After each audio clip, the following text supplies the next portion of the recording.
মধুকর রঞ্জিত মালতি মণ্ডিত জিত ঘন কঞ্চিত কেশব। বাক্যটা খুব খটখটে, তাই না মা? দেখুন, রূপের পদ, যদি পদটা আমরা মুখে বলি সেটা শুনতে কঠিন মনে হয়, কিন্তু যখন তার ব্যাখ্যা হবে বাবা, সেটা শুনতে অনেক অনেক সুন্দর। কি বলছি? পদের মধ্যে, কথার মধ্যে, শব্দের মধ্যে মনটা দিতে হবে, তাহলে বোঝা যাবে। লীলা কথা অত সহজ নয়। যদি চিত্তটাকে স্থির করা যায় তবেই বোঝা যাবে। এটা তো আর অন্য কিছু নয়, এটা সেই অপ্রাকৃত জগতের লীলা। তার কথা বর্ণনা করা, যাকে চোখে দেখিনি তার কথা বলা কি সহজ ব্যাপার? বাবা, একটা দোকান থেকে মিষ্টি খেয়ে এসে যদি আপনাকে আমি বলি যে অমুক দোকান থেকে একটা মিষ্টি খেলাম, সেটা যে কি সুস্বাদু, সে আমি আপনাকে বোঝাতে পারছি না। আপনি হয়তো তখন বলবেন, তুমি খেয়ে তুমি যদি বোঝাতে না পারো, আমি তো ভাই খাইনি, তাহলে আমি কি করে বলবো? নিতাই গৌর। তাহলে যিনি সদা সর্বদাই ভগবানের কাছে থেকে, পাশে থেকে সাক্ষাৎ লীলা দর্শন করে পদাবলী লিখেছেন, তিনি বলছেন আমার সাধন হলো না, ভজন হলো না, আমার ভালোবাসা হলো না, তার ডাকা হলো না, আর আমি যাকে চোখে দেখিনি তার কথা বলা কি সহজ ব্যাপার না?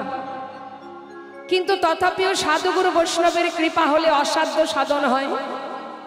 তাই আপনাদের কাছে আমার বিনীতভাবে নিবেদন, স্থির মনে ধীর স্থির চিত্তে আস্বাদন করতে হবে। শ্রীধাম নবদ্বীপের মাঝে এক নদিয়া নাগরী, যিনি বেলি অবসান কালে সুরধ্বনি গঙ্গায় জল আনতে গিয়ে এক অপরূপ রূপের মানুষ দর্শন করে ঘরে ফিরে এসে আর এক নদিয়া নাগরীকে পাশে ডেকে বলছে, সই জানিস সজনী, আজ আমি বেলি অবসান কালে সুরধ্বনি গঙ্গায় জল আনতে গিয়ে আমি এমন এক রূপের মানুষ দর্শন করে এলাম, সেই রূপের কথা কাকে বলবো আমি বুঝে উঠতে পারছি না। তবে আমার মনে হলো আমি তোর কাছে বলবো, তুই একটু শুনবি। দ্বিতীয় নাগরী মনে মনে ভাবছে, বাবা, যে আমিও তো গিয়েছিলাম জল আনতে, আমিও এক রূপের মানুষ দেখে এসেছি, তাহলে এক কাজ করা যায়, ও আগে বলুক, ওর কথাটা শুনবো, আর আমার দেখাটা এক হয় কি না সেটা মিলিয়ে দেখবো। হরি বল। এখন প্রথম নাগরী বলছে মা, আর দ্বিতীয় নাগরী পাশে বসে বসে শুনছে আর মেলাচ্ছে তার দেখাটা। তো কি বলছে প্রথম নাগরী শুনুন, পদাবলীর দিকে মন দিতে হবে। কি বলছে? মধুকর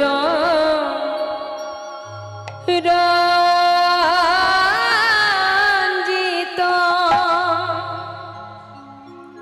গরার মালতি মণ্ডিত জিত ঘন কুঞ্চিত কেশব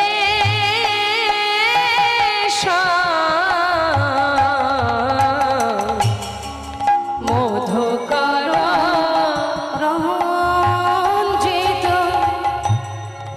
মালতি মণ্ডিত জিত ঘন কুঞ্চিত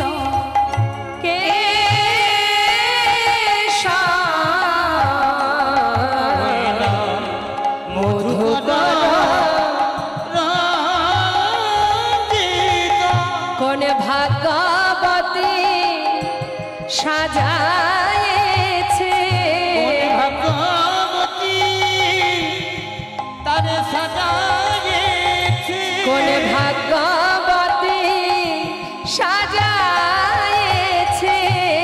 কোন ভাগবতী সাজায়েছে, ওই না মালতীর মালা দিয়া কোন ভাগবতী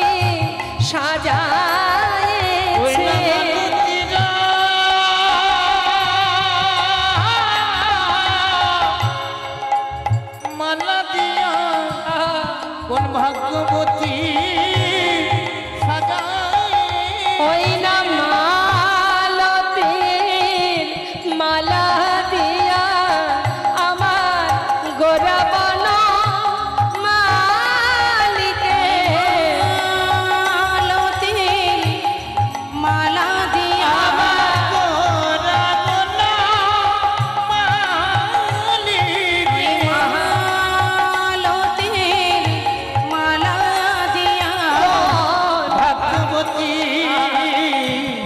সাজায়েছে। কি বলছে মা?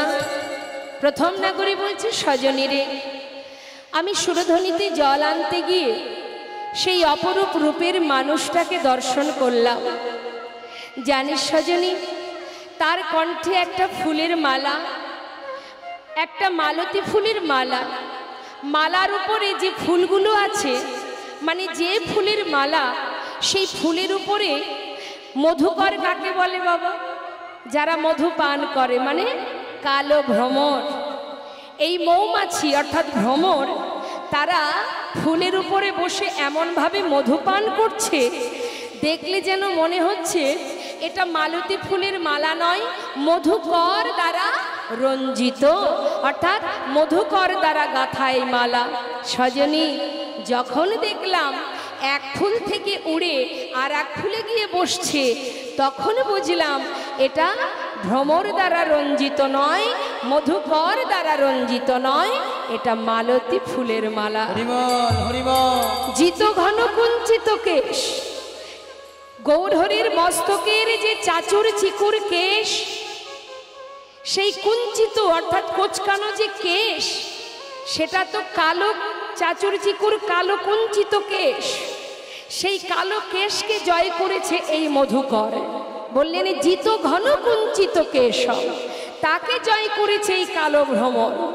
সজনী রে, সেই অপরূপ রূপের মানুষ দর্শন করে আমার বলিতে যা ছিল, নারীর নারীত্ব বলিতে যা ছিল, সবে তার চরণে সঁপে দিলাম। হরিবল হরিবল। ওরে ও সজনী, বল বল এখন আমার কি বা হবে? সজনী রে, সেই ভুবন ভোলা নগরা রূপে দেখি আমার যে ব্যাধি হলো, বল সজনী রে, কি আর করবো আমি? শুধু তাই নয় রে, আরো কি দেখলাম জানিস? শোন সজনী, আমি দেখলাম, আহা আহা দিলা কবি বিনিন্দিত গোরার শশধর রূপ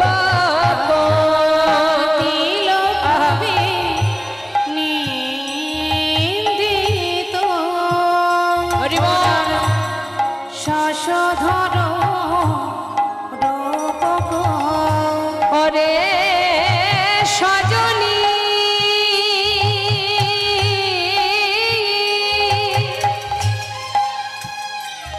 কি বলবো সে রূপের কথা? সজনী রে,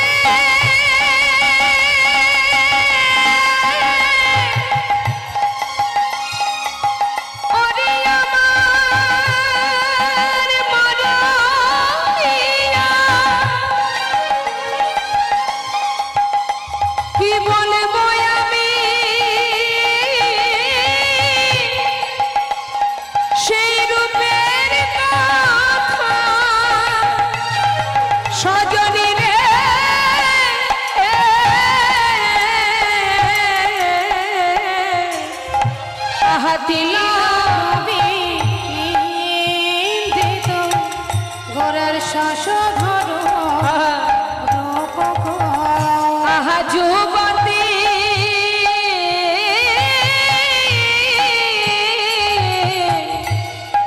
মনোহর বেশ, যুবতী মনোহর বেশ।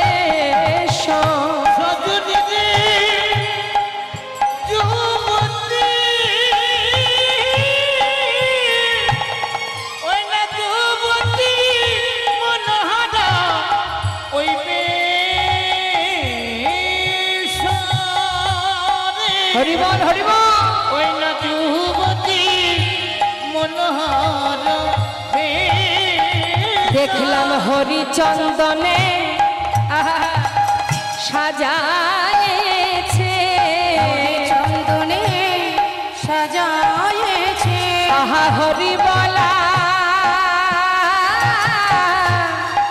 হরি বল। ওই বদন খানি দেখলাম হরিচন্দনে সাজায়েছে, হরি মহলা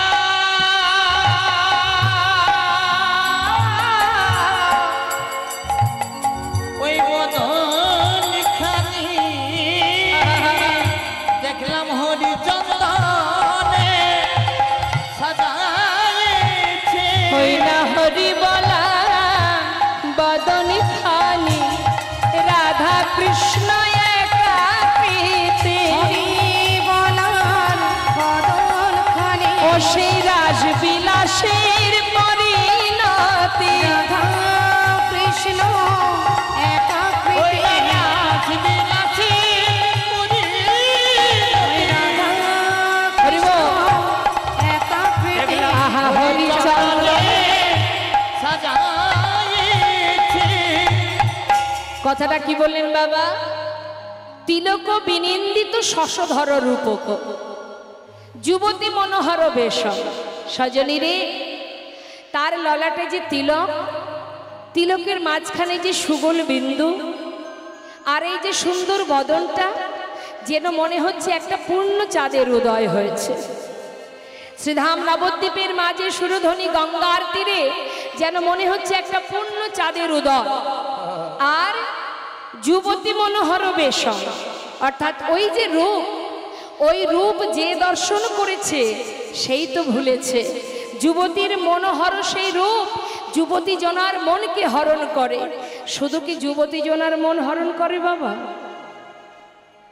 শুধু কি তাই মনে হয় যে শুধুমাত্র রমণীর মন হরণ করে? না, তাকে যে দেখেছে সেই তো ভুলেছে। শুধু আমার আপনার মতো হিন্দুর কথা বাদ দিন, কত মুসলমান ভক্ত বাবা যারা নিজেকে সঁপেছে গৌরকে দর্শন করে, যেমন সম্রাট আকবর, নাসির মামুদ, আব্দুল করিম, চাঁদ কাজী, যার সমাধি এখনও আপনারা দেখতে পাবেন। মায়াপুরে যদি যান, একটু এগিয়ে গেলেই সেই চাঁদ কাজীর সমাধি আছে, যার উপরে, যে সমাধির উপরে একটা ফুলের গাছ আছে যার নাম কাঠচাপা বৃক্ষ। সেখান থেকে প্রতিদিন ওই সমাধির উপরে ফুল পড়ে, অর্থাৎ এটা প্রভুর কৃপা। সেখান থেকে প্রতিদিন ফুল পড়ে ওই চাঁদ কাজীর সমাধিতে, এটা তার আশীর্বাদ। তা মাগো, আপনারা নিশ্চয়ই শুনেছেন তোমরা কুঞ্জ সাজাও গো, এটা কার লেখা? একজন মুসলমান ভক্ত কাজী নজরুল ইসলাম। তার নিশ্চয়ই অনেক বৈষ্ণবীয় ভজন আপনারা আস্বাদন করেছেন। তো এই কাজী নজরুল ইসলামের একটা গান আমি ছোট করে একটু গাইছি, শুনুন। আমরা সবাই দেখি গোবিন্দ কত কত লীলা করেছেন, শুধুমাত্র দাপর যুগে নয়, সত্য ত্রেতা দাপর, এই যে কলি, এই চারটি যুগেই তিনি চারবার এসেছেন, কত কত লীলা করেছেন। এটা তো শুধুমাত্র তার লীলা বাবা। তিনি যুগে যুগে এসে নানাবিধ লীলা করেছেন, খেলা করেছেন, কিন্তু প্রকৃত তিনি যে খেলছেন সেটা কোথায়? গোলক ধামে নিরজনে আপন মনে বসে তিনি খেলা করে যাচ্ছেন। আমরা মনে করি জগতে যা কিছু আছে সব আমার, ভাবি না মা? দেখবেন একটা কথা বাবা, যদি আমাদের জীবনে কষ্ট আসে আমরা ভগবানের দিকে হাত তুলে দিই, তুমি কষ্ট দিলে, বলি না? আমাদের জীবনে যদি কোনো আঘাত আসে তখন কি করি? ভগবানকে আমরা দোষারোপ করি। যদি কোনো ক্ষয়ক্ষতি হয়ে যায় আমাদের জীবনে, আমরা বলি তুমি করেছো, তুমি কষ্ট দিয়েছো, তুমি কেড়ে নিয়েছো, তাই না? তাহলে জীবনে আঘাত এলে, কষ্ট এলে দায়ী কে বাবা? ভগবান। যখন সংসারে কোনো কিছু উন্নতি হয় বা কোনো ভালো কিছু হয় তখন আমরা কি বলি? তখন বলে আমি করেছি, আমি করেছি তাই পেয়েছো, এটা আমি না করলে পেতে না। দেখবেন অনেকে বলে এটা আমার দ্বারা হয়েছে বলে আজ এত আনন্দ, এটা আমি করেছি। অর্থাৎ ভালো কিছু করলে আমি করেছি, আর খারাপ কিছু হলে ভগবান দায়ী। এটা তো হয় না, হয় কি? তোমার কর্ম অনুযায়ী তুমি ফল পাচ্ছ। তোমার জীবনের কষ্টটা এটা তার জন্য তুমি দায়ী, অন্য কেউ নয়। জেনে রাখবে, জীবনে তুমি হাজার কষ্ট করে যদি কিছু পাও, জানবে সেটা তার কৃপা, তাই তুমি পেয়েছো। আর হাজার চেষ্টা করে যদি কিছু না পাও, তাহলে জানবে সেটা তার ইচ্ছা। এই দুটো শব্দ মাথায় রাখতে হবে, এই দুটো শব্দ আমাদের জীবনে মনে রাখতে হবে। যা কিছু আমরা পেয়েছি সেটা তার কৃপা, আর যেটা চেষ্টা করেও পাচ্ছি না সেটা হলো তার ইচ্ছা। সে আমাকে দিচ্ছে না কারণ তাতে আমার ভালো হবে না। নিতাই গৌর হরিব। তাই তিনি দিচ্ছেন না, তিনি যেটাই করেন সেটা জীবের মঙ্গলের কারণে। আজ সেই করুণাময় আপন মনে নিরজনে বসে যার সৃষ্টি এই ধরা, যিনি সৃষ্টিকর্তা, যিনি আমাদের সৃষ্টি করেছেন, সেই লয় আর প্রলয়ের মালিক যিনি অনাদির আদি, যিনি বসে বসে নিরজনে খেলা খেলছেন। তাই তো কাজী নজরুল ইসলাম, যিনি বিদ্রোহী কবি, তিনি এই গানটি বেঁধেছিলেন মা আমাদের মতো জীবকে শেখানোর জন্য, বোঝানোর জন্য। খেলিছ এ বিশ্বলয়ে বিরাট শেষ আনমনে খেলিছ এই বিশ্বলয়ে বিরাট শিশু আনমনে খেলিছ। প্রলয় সৃষ্টি তব পুতুল খেলা, নিরজনে প্রভু নিরজনে খেলিছ এই বিশ্বলয়ে বিরাট শিশু আনমনে খেলিছ। তিনি খেলছেন আমাদেরকে নিয়ে, আর তার ইশারায় আমরা খেলছি। তিনি খেলাচ্ছেন আর আমরা খেলছি। আমরা খেলনা মাত্র, আর কিচ্ছু নয়। যখন খুশি তিনি প্রলয় করতে পারে, যখন খুশি সৃষ্টি করতে পারে। তোমার দ্বারা কিছুই সম্ভব নয়। এত অহংকার আমাদের কিসের? এই করেছি ওই করেছি, তুমি কিছুই করনি। তিনি দিয়েছে তাই তুমি পেয়েছো, কারণ তিনি সর্বেশ্বর, তিনি শ্রেষ্ঠ। তাই বলছে, কোথায় বসে খেলছে জানো? তোমার ধরা ছোঁয়ার বাইরে। হরি বল। কোথায়? শূন্যে মহা আকাশে তুমি মগ্ন লীলা বিলাসে। শূন্যে মহা আকাশে তুমি মগ্ন লীলা বিলাসে। শূন্যে মহা আকাশে তুমি মগ্ন লীলা বিলাসে। ভাঙিছ গড়িছ নীতি ক্ষণে ক্ষণে, নিরজনে প্রভু নিরজনে খেলিছ এই বিশ্বলয়ে বিরাট শিশু আনমনে খেলিছ। হরি বল। আহা, তা তিনি যে খেলছেন তার খেলনাগুলো কি মা? আমরা যখন খেলা করি আমাদের অনেক খেলনা থাকে তো, হ্যাঁ? তা ভগবানের যে খেলনা সেগুলো কি? হরে কৃষ্ণ, শুনে নিন কি কি খেলনা। কি বলছে?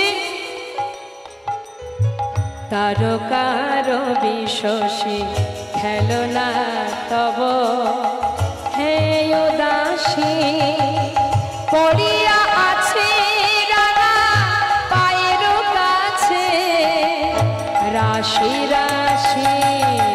তারকার বিশ্বসী খেলনা তব হে উদাসী, পড়িয়া আছে রাঙা পায়ের কাছে রাশি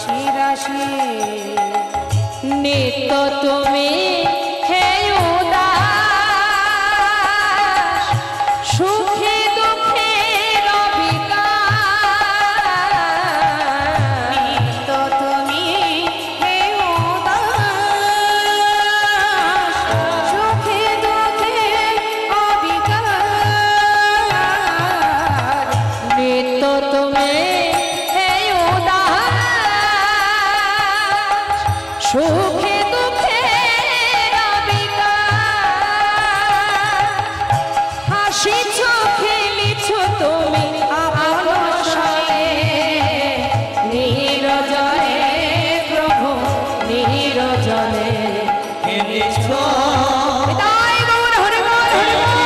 কৃষ্ণনে বিরাট শিশু আনমনে খেলিছ এই কৃষ্ণনে বিরাট শিশু আনমনে খেলিছ।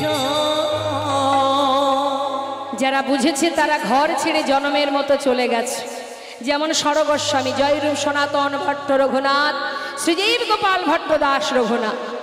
যারা সংসারে বুঝেছে যা কিছু আছে সবই অনিত্য, সবই অসার, এখানে আমার বলতে কিছু নেই, তারা সর্বস্ব ত্যাগ করে আপন জনার সন্ধানে নিজের মানুষের কাছে, নিজের জনার কাছে চলে গেছে। আর আমরা যা কিছু নিয়ে বুকে আগলে বসে আছি বাবা, এগুলো কেউই আমার নয়। সুন্দর একটা বিচিত্র নাট্য মঞ্চে আমরা সবাই একের পর এক অভিনয় করে যাচ্ছি। কিন্তু তুমি কি জানো যে এই জগতে যাদেরকে নিয়ে তুমি আমার আমার করছো, এটা শুধু মোহ আর মায়া। মায়া ততক্ষণ থাকবে যত সময় তোমার ক্ষমতা থাকবে। যখন তোমার ক্ষমতা ফুরিয়ে যাবে, এই মায়া মোহ আর কিছুই তোমার কাছে থাকবে না। তখন তোমাকে তোমার ঘরে যেতে হবে। কিন্তু সময় চলে গেলে কি যাওয়া যাবে? অসময়ে পৌঁছানো যাবে বাবা। একজন বৃদ্ধ বাবা, যিনি উপরতলায় 3 তলার ব্যালকনিতে বসে সকালবেলায় চা পান করছে, আর তারই সামনে দিয়ে রাস্তা দিয়ে একটা 8 বছরের বালক জপের মালা হাতে নিয়ে মালা জপ করতে করতে সকালবেলা যাচ্ছে রাস্তা দিয়ে। এখন হঠাৎ চিৎকার করে সেই বৃদ্ধ বাবা বলে উঠলেন, এই খোকা, এত তাড়াতাড়ি এই পথে নেমে গেলি? আহা! তখন সেই বাচ্চাটি উত্তর দিচ্ছে, দাদু গো, শুনেছি জগতে যা কিছু আছে এগুলো নাকি আমার নয়। আমার ঠিকানা, আমার ঘর, আমার আপন জন, সে নাকি এখানে নয়, গোলক ধামে, বৃন্দাবনে। তাই মাতা পিতা গুরুজন তাদের কথা মতো সকাল সকাল পথে নেমেছি, যাতে তাড়াতাড়ি সেই আপন ঘরে ফিরে যেতে পারি। কিন্তু দাদু, তোমার যে আর সময় নেই। তুমি কবে এই পথে আসবে আর কবে তুমি সেখানে পৌঁছাবে? তোমার যে সময় শেষ, পথে চলতে গিয়ে হোঁচট খেয়ে পড়বে, আর তো তোমার সময় নেই। আর কবে নামবে, আসবে কবে এই পথে? এই পথে যে সবাইকে আসতে হবে। যে আগে থেকে আসবে সে পৌঁছে যাবে, সময় চলে গেলে কিছু হবে মা? সময় করিয়া পথটি ধরিয়া যেবা চলে দ্রুত গতি, সময়ের শেষে অনায়াসে সেজন চলে যায় আপন বাস। হরি বল হরি বল।